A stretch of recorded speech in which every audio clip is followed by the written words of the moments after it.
Bom, pessoal, a aula de hoje a gente vai fazer um pequeno resumo, né, um lembrete sobre a questão da recursão, certo? A questão da recursão, você geralmente vê isso em técnicas de programação, algoritmos, etc. A recursão, gente, é uma técnica que a gente utiliza dentro da programação para realizar loops, certo?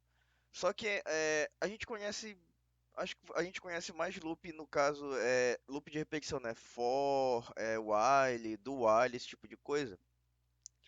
Mas em alguns casos, às vezes fica mais simples se nós usarmos a recursão, certo? Não tem uma fórmula assim de eu falar para vocês quando usar recursão, quando usar laço de repetição. Fica mais a critério do programador, certo? Mas é uma técnica que vale a pena vocês terem em mente, né? Que ela existe, né? Desde os primórdios aí da programação. E ainda ela é muito utilizada, né? Principalmente em árvores e árvore de decisão, né? Árvore binária, no caso de estrutura de dados, etc. Tudo bem? Então eu vou criar aqui uma classe, né, só para explicar para vocês um pouco da recursão. Dar o nome de recursão aqui, certo? Ah, e para a recursão a gente tem que ter bem o domínio de conceito de método, certo? Método, gente, eu já dei essa aula para vocês, são pequenos trechos de código onde a gente pode repeti-los, né? Sem a necessidade de ficar copiando e colando sempre que a gente for repetir ele. A gente apenas chama o nome do método e aquele trecho de código magicamente, né, ele se executa. Tudo bem? Então, primeiro de tudo, né, eu vou criar aqui o método principal, né, para a gente poder executar nossas coisas. E acima dele eu vou criar alguns exemplos de recursão. Tudo bem? Ah, bom, gente, deixa eu fazer um exemplo bem básico aqui. Não vai ter utilidade nenhuma, mas só para mostrar para vocês. Eu vou criar um método que ele vai retornar o inteiro, certo? Deixa eu botar aqui contador, esse é o nome do método vai ser contador, e ele vai começar com um parâmetro i, certo? Bom, então esse contador, ele vai ficar, ó, se eu fizer dessa forma bem aqui, o que que vai acontecer? Eu estou criando um método contador, certo? Onde ele recebe um parâmetro i, e o que que ele está fazendo? Ele está retornando o próprio método, né? Ele está se chamando, na verdade, tudo bem? Sempre entrando o mesmo parâmetro i que eu passei inicialmente no método. Tudo bem? Se a gente executar, por exemplo, esse contador, deixa eu só criar aqui a execução. Se a gente executar esse método contador, passando qualquer número inteiro, certo? O que que vai acontecer? Esse método aqui, ó, a gente criou ele e dentro dele ele está se chamando novamente, certo? Quando ele se chama novamente, ele vai entrar nele de novo e vai se chamar novamente, assim criando um loop infinito. Provavelmente quando eu executar esse arquivo aqui, ou ele vai ficar executando eternamente, o meu arquivo e não vai mais aparecer nada, né? Eu vou botar até um sistema de print bem aqui, ó, e eu vou passar esse r.contador para dentro, pagar o ponto e vírgula extra aqui. Vocês vão ver que ele não vai sair nada e se ele não ficar executando o programa eternamente, ele vai dar um erro dizendo que o programa ele entrou em um loop infinito e que não tem como finalizar, né? Eu vou executar aqui, ó. Ó, ele deu um erro aqui de Stack Overflow. Esse Stack Overflow, o que que ele acontece? Ó, se vocês forem ver, eu vou descer mais o erro aqui, ó. Tem um monte de linha com a mesma chamada, né? Que no caso ele está dizendo que está dando um erro na linha 7. Tudo bem? A linha 7 é justamente essa daqui. O que está acontecendo aí, gente? Esse método ele está se chamando, né, internamente e quando ele entra novamente dele, ele se chama, né, e assim eternamente. Então o que acontece? A memória do programa estoura, né, acaba estourando e o Java, por segurança, ele cancela a execução da sua aplicação e lança o erro de Stack Overflow, ou seja, houve um overflow, né, houve um estouro de memória, tudo bem? Bom, mas beleza, entrou em loop infinito. Eu não sei se vocês já assistiram aquele filme A Origem, né? É mais ou menos aquilo. O filme A Origem se baseia numa ficção científica, onde a pessoa ela pode entrar no sonho de outra pessoa e lá dentro do sonho dessa outra pessoa você pode dormir novamente para ir entrando nos sonhos de acordo com os níveis, né? Já a pessoa dorme dentro do próprio sonho e a pessoa entra de novo no sonho e vai assim, e vai indo assim. Eu sugiro você assistir esse filme, ele é muito interessante e acho que baseado nesse conceito desse filme é mais ou menos a recursão. A recursão nada mais é do que um método se chamando dentro dele mesmo, né? E isso acaba dando um erro se você não for tratar direito, né? Então, por exemplo, como é que a gente poderia quebrar esse loop, né, infinito que está acontecendo nesse método contador? A gente poderia botar uma lógica dentro dele, né? Ó, botar tipo assim, if se o i for passar de 100, né, ele retorna o i, né? Ele retorna o próprio i, ou ele pode retornar um número fixo, por exemplo. Vou botar um número é, menos um, só para vocês visualizarem quando é que ele termina, certo? E aqui nessa linha que ele se chama, a gente pode botar i mais um, né? Ou seja, o que, que vai acontecer agora na nossa recursão? Eu vou entrar com o valor inicial no método, né? Que no caso, por exemplo, aqui na nossa execução, eu vou botar zero. E o que, que vai acontecer? Vai entrar um zero aqui inicialmente, né? No lugar desse i. E ele vai bater no if, né? Ele vai perguntar para o if se o número que eu botei é maior que 100. Claro que zero não é maior que 100. Então ele vai pular esse if e vai se chamar novamente, né? Só que eu fiz uma pequena mudança. Ao invés de zero, eu estou passando zero mais um. Ou seja, o que, que vai acabar entrando aqui? Vai entrar um 1, né? Vai entrar o número que eu passei inicialmente no método, incrementado em mais um.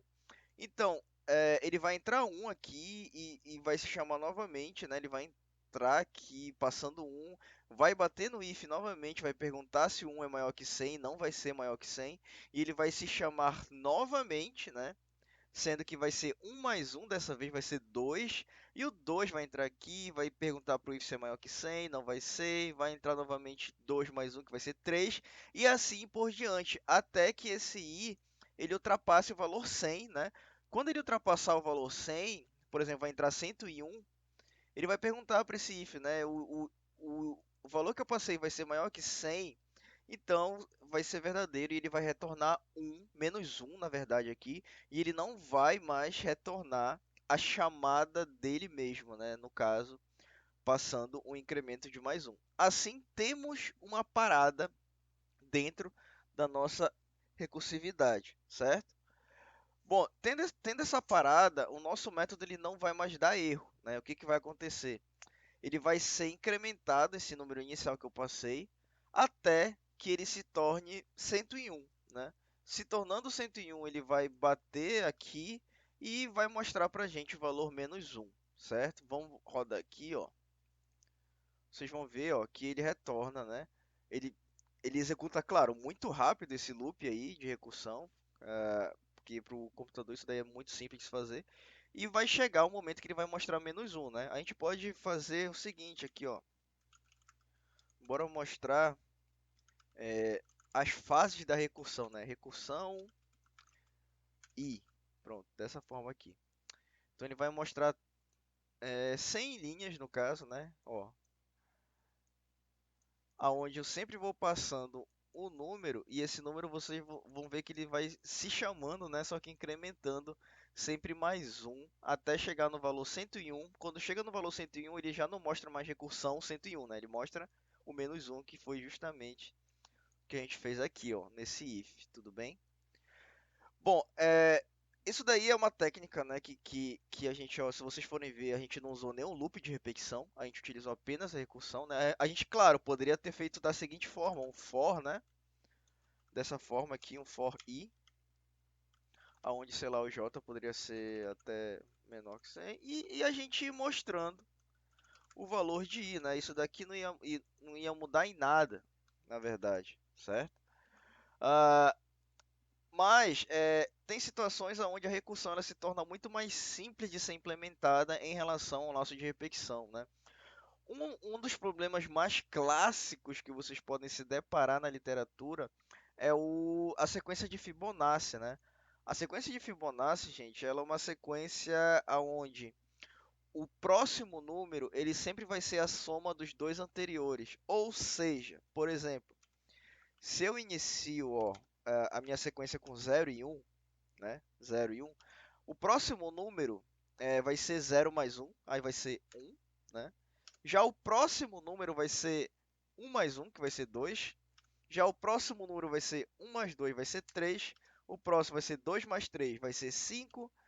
3 mais 5, 8. 8 mais 5, 13, né? E assim por diante. 8 mais 3 aí vai para 21, né? E assim ele vai indo formando a sequência de Fibonacci. Vai ser uma sequência onde ele sempre pega o número anterior com os dois anteriores, desculpa, para gerar um terceiro, que no caso é a soma desses dois, né? Então, eu poderia perguntar para vocês agora, né? Gente, como é que vocês fariam uma sequência dessa, né? Uma pergunta de prova. Faça um programa que mostre os 100 primeiros dígitos da sequência de Fibonacci, né? Vocês poderiam tanto fazer com recursão, quanto também, né, utilizando um for, não tem problema nenhum. Mas, por exemplo, utilizando a recursão, o que que a gente poderia fazer? Vou criar um método aqui, ó, public int fibo, onde ele recebe um, um i1 e um i2, né, que são os dois números. E ele, o que que vai acontecer? Ele retorna, eh, no caso, sempre os dois, a soma dos dois anteriores, né? Então seria i2 para gerar o terceiro número, então i1 mais i2, né? Dessa forma aqui. A gente poderia botar a sequência aqui, que sempre seria o resultado do i2, vírgula, né? Dessa forma aqui. Bom, a gente precisa do critério de parada também, né? Se a gente fizer dessa forma bem aqui, a sequência de Fibonacci ela vai ficar rodando eternamente, tudo bem? Então a gente tem que ter, bora fazer o seguinte, quando o i1 chegar em 1000 ou mais, né? A gente retorna ah, essa soma bem aqui. Pronto, dessa maneira.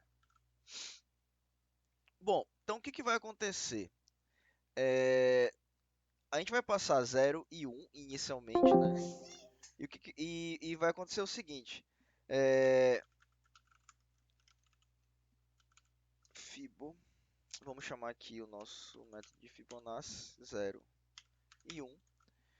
Então vamos pensar o que que vai acontecer antes de executar, né? Também vai que eu ache algum erro também, dá tempo de corrigir. Então, ó, eu estou botando 0 e 1, né? E no caso, quando o meu i1 for maior ou igual maior que 1000, né, no caso, eu retorno a soma dos dois números que eu passei, né, que vai ser aquele último algarismo lá. Caso não, eu vou printar o i2, né, e eu vou retornar a chamada do método novamente, só que tem um porém, né? Eu estou passando i2 agora como primeiro parâmetro e a soma de i1 mais i2 como segundo parâmetro, né? Então, se eu botar 0 e 1 bem aqui, esse if vai ser falso, né? Porque o 0 não é maior que 1000. Ele vai printar o 1, né, para gente, vai botar uma vírgula e vai passar 1, né, aqui na chamada novamente do método vai passar 1, e na segunda parte ele vai passar 0 mais 1, ou seja, vai ser 1 e 1, né, que ele vai passar. Entrando 1 e 1 novamente no método, o que que vai acontecer? Bom, o 1 não é maior que 1000, então isso vai ser falso, if. Ele vai printar o 1, vírgula, e ele vai chamar novamente o mesmo método, só que ele vai passar, no caso, o 1, e na segunda parte ele vai passar 1 mais 1, que vai ser agora o quê? 2, né? Então vai entrar 1 e 2. Então assim ele vai fazendo a soma e mostrando para você a sequência de Fibonacci até que o primeiro valor ele ultrapasse o 1000, né? Então, deixa eu só mudar o print aqui para ficar só em uma linha. Ó, que ele ultrapasse o 1000. O último algarismo, na verdade, é a soma desse daqui com a soma desses dois, né? Tá meio errado, então deixa eu só corrigir aqui. Eu tenho que botar o i2, né? Eu tenho que retornar o i2 apenas. Aí eu acho que vai ficar certo. Ó, certo? Então, olha, entra primeiro o 0 e o 1, né? Aí ele printa o segundo, o i2, né? Que é apenas o 1. Aí depois entra o 1 e 1, e depois ele printa novamente e assim vai printando a sequência de Fibonacci, ó. 1 mais 1, 2. 1 mais 2, 3. 2 mais 3, 5. 5 mais 3, 8. 8 mais 5, 13. E assim por diante, até chegar no i1 maior que 1000. Se você aumentar esse número aqui para 5000, claro que ele vai aparecer mais mais dígitos, né, da sequência de Fibonacci, tudo bem? Então, basicamente, por exemplo, a gente resolveu a sequência de Fibonacci utilizando a recursão, eh, certo? Ó, um outro problema bem clássico é tipo assim, se a gente passar, um problema que na verdade ia até passar para vocês, né, de exercício. Então, seria mais ou menos o seguinte: fazer um programa onde ele consiga identificar dentro de um array de números inteiros aleatórios o maior número presente naquele array, né? Então, por exemplo, eu poderia passar esse array aqui, olha, int, vou botar vetor igual a new int, igual a new int não, vou passar um vetor assim, ó, 2,4, 10, 8, 3, 2 e 13, por exemplo, né? Tem esses números aleatórios aqui e eu quero que você faça um programa que, por exemplo, mostre que o maior valor desse vetor presente aqui é o 13, né? Que é o maior valor inteiro. Como é que você ia fazer isso utilizando a recursão? Você também pode utilizar o laço de repetição sem problema, mas utilizando a recursão seria mais ou menos o seguinte: eu passaria. Isso daqui é a lógica que eu estou pensando agora, certo? Vocês podem ter uma outra lógica que pode também dar certo. A programação muitas das vezes independente para cada programador, tudo bem? Eu passar o int i, que é o índice da posição que eu estou analisando, e eu vou passar o meu vetor, né, que é um array de inteiros. Então, o que que eu vou fazer? Caso, primeiro critério de parada, né, quando é que a minha recursão vai parar? Então, eu vou botar caso o i seja maior ou igual ao tamanho do vetor, significa que eu já varri todo aquele vetor. Então, eu vou retornar a última posição do vetor, certo? Menos um no caso. Tudo bem? Certo, então esse é o critério de parada, né? O que que a gente pode fazer? A gente pode criar um if aqui para ele controlar também o fluxo do programa, dependendo do número que a gente está analisando do vetor, né? Então, por exemplo, se o número que eu estou analisando agora for maior que a chamada do método passando o vetor, ele vai retornar vetor i. Opa, botei um i meio doidinho aqui, pronto. Se não, ele retorna o maior i mais um vetor. Dessa forma aqui. Então, ou seja, o que que vai acontecer? Ele vai varrer é, o meu vetor desde o início, certo? Eu vou começar com o índice zero e eu vou passar o meu vetor todo. Começando com o índice zero, ele vai bater bem aqui, né? O índice ele chegou no tamanho do vetor? Não, né? Começou com zero, o tamanho do vetor é 1, 2, 3, 4, 5, 6, 7, né? Então começou com zero, zero não é maior que 7, vai pular esse if bem aqui. Aí ele vai fazer o seguinte, ele vai fazer um if também novamente, né? Ele vai perguntar se aquele primeira posição, que é o zero, né? Do meu vetor, que é 2 no caso, tá vendo? 2. Ele vai ser maior do que eu vou chamar o método de novo dentro dele mesmo, né? Só que ao invés de passar zero, eu estou passando zero mais um aqui. Ou seja, eu vou perguntar para ele, ele vai entrar novamente dentro dele mesmo, ele vai pausar, digamos que ele vai pausar a execução dele mais ou menos aqui, né? E vai entrar novamente utilizando o índice zero mais um, que vai ser um, né? Passando o mesmo vetor, claro.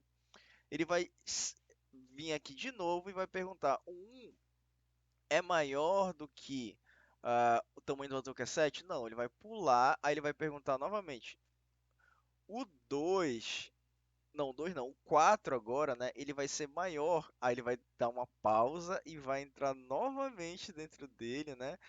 E ele vai fazer isso até chegar no último, na última posição, que no caso é esse if aqui, né? O i ele vai chegar uma hora na posição 7 e ele vai retornar o último elemento do array, que é o 13, né?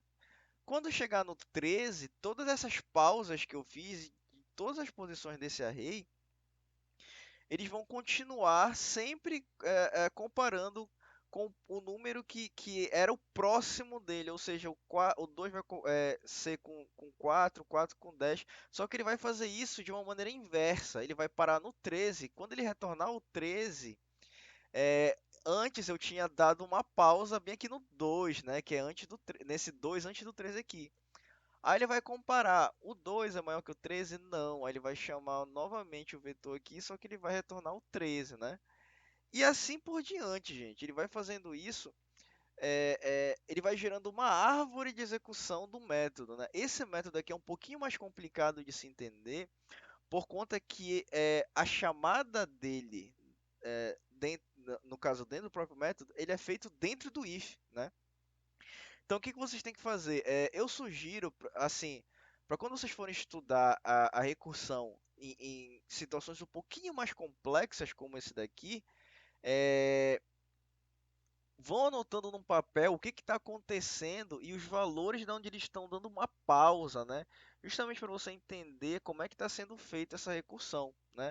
Por exemplo, se eu executar aqui, olha, maior, aí eu vou passar zero e o vetor, né, que eu acabei de criar. Ele vai me retornar o número 13, né? Que é, no caso, o maior número que eu tenho nesse vetor. Se eu transformar esse 8 para 80, por exemplo, ele vai me retornar o 80, né? Que é o maior número do vetor. Então, esse vetor ele pode ter inúmeros números, só que se eu botar, sei lá, um 1000, 10.000 aqui, né? Não, vou botar zero aqui, bora fazer esse 13 ficar 130 mil. Ele vai sempre achar aquele maior número dentro de um vetor, tudo bem?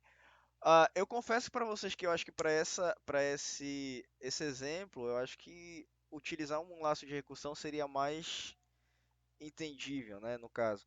Mas é só para mostrar para vocês também que tem como fazer a gente resolver problemas a qual a gente precise de uma repetição, sem na verdade utilizar laço de repetição, né, utilizando recursão aí. Outra coisa que eu sugiro também a vocês fazerem é pesquisar, né, na internet exemplos de recursão, porque tem vários vídeos a qual ele mostra um passo a passo de forma mais didática, né, utilizando animação, como é que está sendo feita a recursão dentro de programas, né? Procurem mais ou menos assim, algoritmos recursivos, né, no Google, aí vai aparecer milhões de informações aí para vocês, certo? Vale muito a pena vocês darem uma estudada nisso, porque isso daqui é muito utilizado em estrutura de dados, é muito utilizado no cotidiano, né, também do programador. Tudo bem? Valeu.